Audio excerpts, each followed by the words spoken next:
going to be cooking with the Smoke and Flavor Maker. It's a new accessory from Smokeware. It's got a wire rig, a chip basket, and a 14-inch drip pan made of solid stainless steel. And we're going to show you how to use it. It's pretty simple. And we're going to be cooking a turkey, which is a great thing to smoke using the Smoke and Flavor Maker.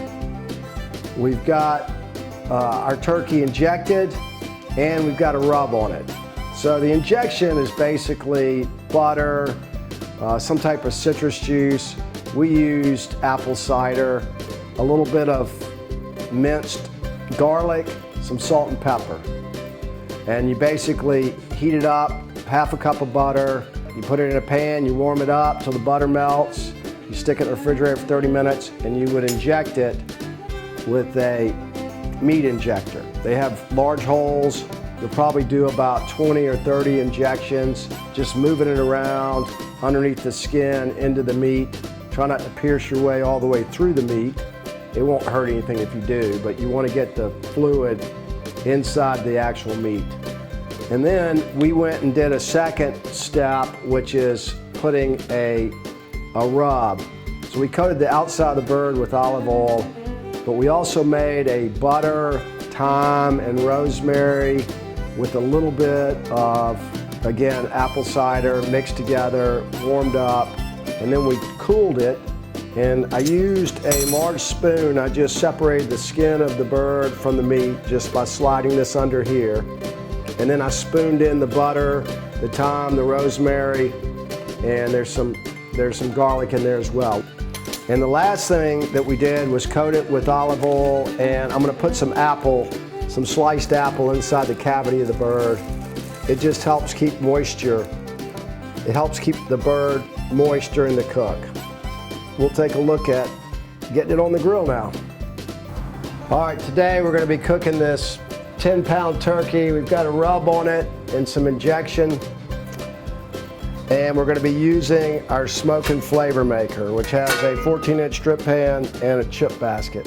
And we'll go ahead and get that installed now. It's pretty simple. We've got our fire lit, our charcoal going. We're going to set the rig down into right on top of the fire ring. The chip basket, we're going to put in pecan chips. We've got a smoking guide that comes with the Smoke and Flavor Maker, and on there it has a recommendation for chips depending on exactly what you're cooking. In this instance, we're cooking a turkey. A pretty popular smoking chip to use with turkeys is pecan. So we've soaked these pecans overnight so that they'll smoke for a very long time. So I'm gonna just about fill up the chip basket. As you can see, it's about 2/3 of the way full. That's probably plenty for a 10-pound turkey. I'm going to put some apple cider into the pan for flavoring. And then the rest, I'm just going to fill up with tap water. The pan will hold about 5 to 6 cups of water. That should be plenty. And this will just add moisture to the turkey while we're cooking it, and keeping the grill itself from drying out.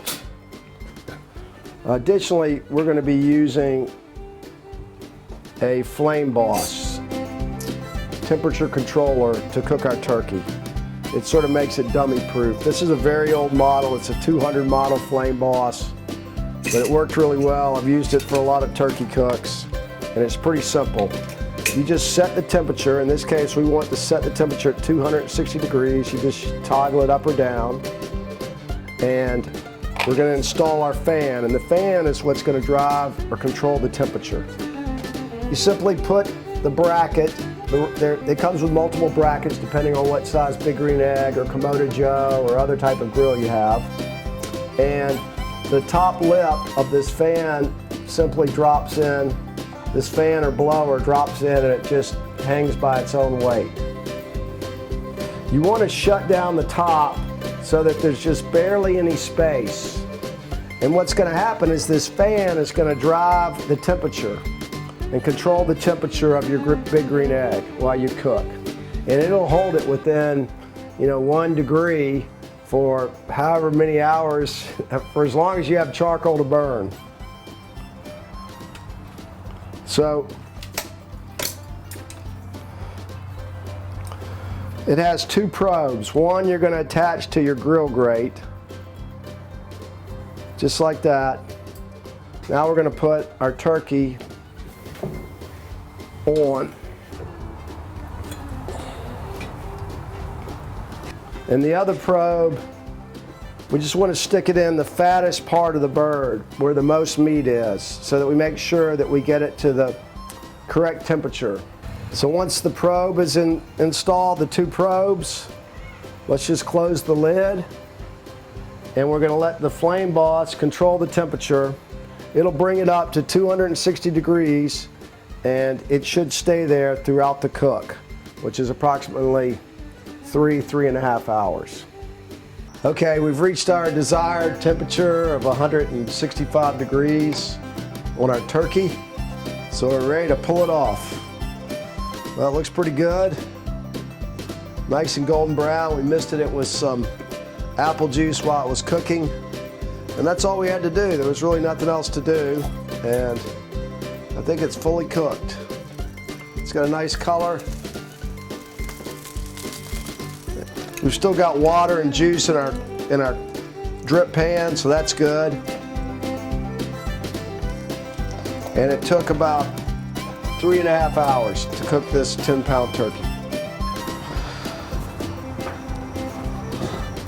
So I think our turkey's nice and ready. We'll cut into it and see how it looks.